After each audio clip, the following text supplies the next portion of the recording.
Birinizga bilayli hürmetli vatandaş, şunu da avval hazır YouTube'da ilan kılınan nurgun haberler eşitlik vaziyetke alakadar mavzularına, silahına tasavvurumla koyaylık. Birinci, eylila, Li-Keqiang bilen Xi Jinping'nin ziddiyeti reaksiya devreye kirdi. Ziddiyetle yuqur dolgun götürüldü. Xi Jinping Xinjiang'ın 19. günü yeni bilim yutar. Abdurrahman Xi Jinping. Xi Jinping'in yeni bilimi Xinjiang'ın 19. günü yutar. İkinci, eylila Kompartiyanın yuqur katlamada ziddiyetler. Xi Jinping mağlup olup tağda olap düştü. Li-Keqiang tuzlangan bilikka yana can kirdi. Li-Keqiang'ning amali yani tushib ketdi. Amal şu amal. Vazirlik amali. Genel bu işlerin başvuruş cihetken baş katlamlıq amalları tushib ketdi. Ko'z sira chatga qildi. Li-Keqiang taxtdan tushdi. Xanjiang ko'pchilik Li-Keqiang taxtdan tushdi deganda siyosiy byuro 7 a'zoning birisi Xanjiang Li-Keqiangning o'rniga chiqadi degandek bishoratni berdi. Bu abtori ko'rish. Xinjiangning 19. kuni yutib. Uchinchi, Prezident Trump qadamma-qadam qistab kelmoqda. Xi Jinping qadamma-qadam qo'g'dinib o'tadi. Jungo iqtisodiy yo'l bo'ylab tuvallab 2%ga tushib qoladi. Şimdi tashqi privat kemiyish %70% nuqtaga yaqinlab keladi. Abduri Apillo axborot to'g'ri. 3-oyning 20 kuni yo'tal. 4. Jungo iqtisodi rostilla gumron bo'ladi. Xalq puli gumron bo'lsa, ishsizlik to'lqini ko'tarilsa, qanday qilib o'zini saqlab qola oladi Jungo? Jungo iqtisodi rostilla gumron bo'ladi. To'g'ri bilimi abdur. Axborot. Jungo matbuotlari. Bu yana abdur ekan, axborot Jungo matbuoti. 3-oyning 20 kuni seshanba yo'tal. 5. Qattiq g'azablandi undash. Li-Keqiang Xi Jinping'ning qilmishiga taqat qilib tura olmadi. Xi Jinping biron chapqunning eg'iziga ittirib qo'yildi. Baxit omadga qaraganda ofat ko'p.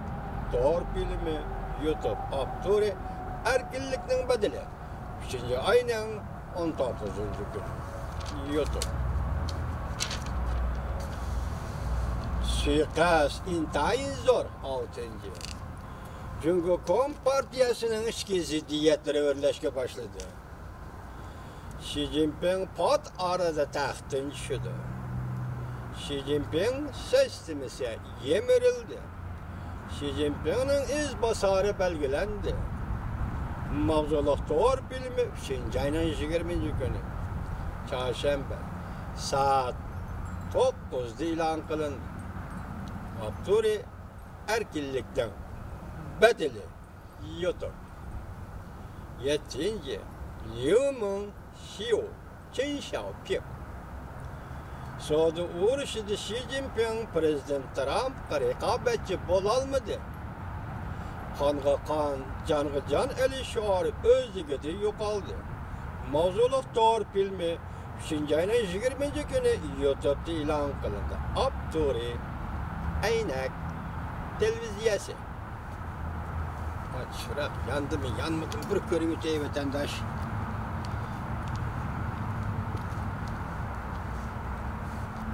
Yenibdi, rahmat.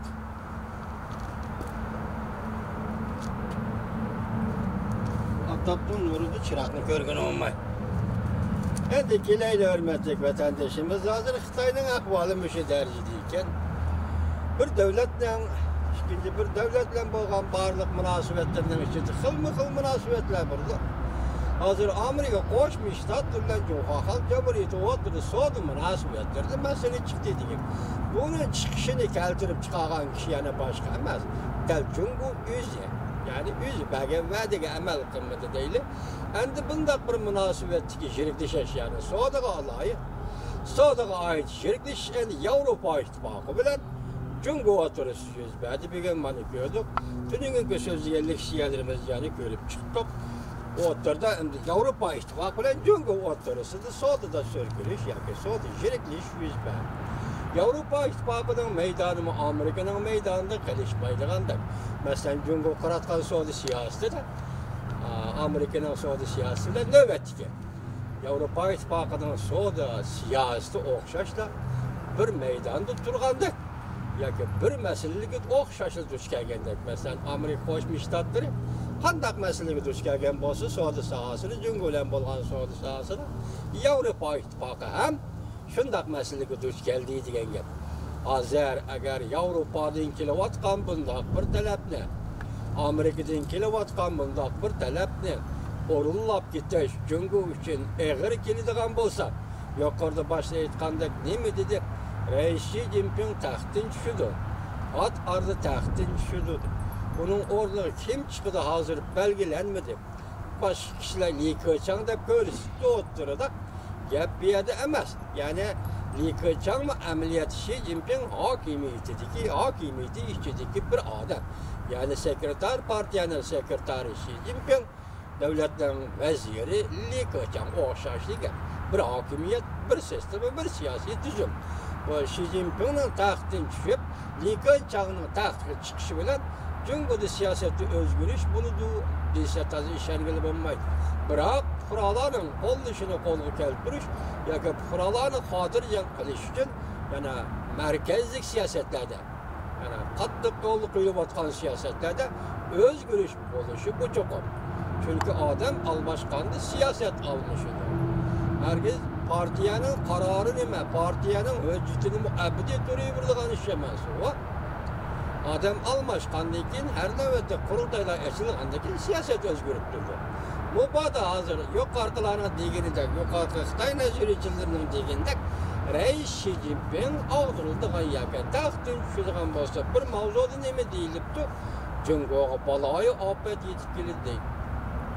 Bu yerda bir nuqta hozir burungi o'rda o'zgarishiga yoki Jungoda elib berilgan o'rda o'zgarishiga So'rinbonda chiqish kerak deganlarga o'xshamaydi. Sebab bu yerda hokimiyat mavjud ahvol ostida yoki yangidan hokimiyatni tiklab olgan, asos tepib olgan asosda ondan 4 kishilik guruhda oldirib tashlaydi ular. Masalan, Huagoping deyli, Yejeying deyli harbiy odamlar. Lekin hozir Jungoda yana shunda asos bormi yo'q. Masalan, Xi Jinping o'tirg'i chiqqan 6-7 yildan beri nima ish qildi? Bu butun hukumat va davlatning apparatidagi o'tirdiki g'olliq odamlarni emas, Jungo hukumatining o'zi kerak g'olliq odamlarni, harbiy odamlarni ularni bir-birida tozalab o'tirg'i chiqaryapti. Endi o'tirg'i chiqarib o'tib o'zining siyosiy dushmanlariga aylandi. Uni Beijingdagi Qincheng turmasi qamida endilikda Rais Xi Jinping başta aytgandek taxtdan tushadigan bo'lsa, Jungoda shunday bir tayyor odam bormi yo'q? Masalan, Xi Jinpingning o'tirg'i tushishi, taxtdan tushishi bilan uning o'rniga chiqib, partiyani kontrol qila oladigan, jamiyatni kontrol qila oladigan, o'tkirlashgan millat ziddiyatlarni kontrol qila oladigan, diplomatik munosabatlarni tashqi dunyodagi tanishiyaladigan va kontrol qila oladigan shunday iqtidorli ikkinchi bir shaxs bormi yo'q? Buning o'zi bir gap. Eliqa boshda aytgandek, bu yerga ofat yetib keldi. Yoki baloyi ofat Jungoga yetib keldi. Rais Xi Jinpingning taxtdan tushishi bilan baloyi ofat yetib keldi. Bu yaqinqi zamonda pat orada yuz berdi debdi. Bularni biz hargiz yo'q deyolmaymiz, inkor qilolmaymiz. Nimishqa? Hozirgi vaziyatga qarab boqing, tashqi jihatda Jungo hukumati qanday bosimga duch keldi? Ichki jihatda Jungo hukumati qanday bosimga duch keldi? Ichki jihatda millatlar munosabati hozir do'st bilan dushman o'tirisidagi, ya'ni qarama-qarshi lagerga aylanib ketgan masalaga kelib keldi. Masalan, Xitoylar bilan Uyg'urlarning munosabati hozir ashaddiylashgan dushmanlik munosabati bosqichiga kirib keldi. Chunki sen Xitoy bosqinding, sababsiz bosqinding. Yuqorida Aqtoshlik kitobdagi sabablarni ko'rdikku. Masalan, bir savol qo'yaylik. Sen Xonan degan qayer? Sen Sichuan degan qayer? Qayerdan kelding? İsmin Xitoymi? Sen ikkinchi bir o'lka yoki egisi va xo'jayini va yo'q, jahoni va bir millatdan, ya'ni Uyg'uriston o'lkasiga kelib, uni aksiyalar qilibdi, uni boy bo'lmishdi, uni terrorist, uni zo'ravon, uni asabiy, bu asabiy deydigan belgilash huquqing nereden keldi seni? Kim berdi sana Xitoy bunday huquqni? Yani ularni bir-birlab qo'lga elib, o'zing shu turmi yasa, bu turmiga nazarban o'rni qabash huquqin sana kim berdi Xitoy? Senin devlet hukukunu itiraf qilib, bu qonunluq davlat, qonunluq hukumat, qonunluq davlat, qonunluq boshqurdi, qonunluq hukumat, qonunluq boshqurdi itiraf qilayotganlar kim? Kimsa? Men savolimni qo'yaylik. Bu vatan Uyg'urdan sen kim? Qayerdan keldi? Nima Aqtoshlik kitob?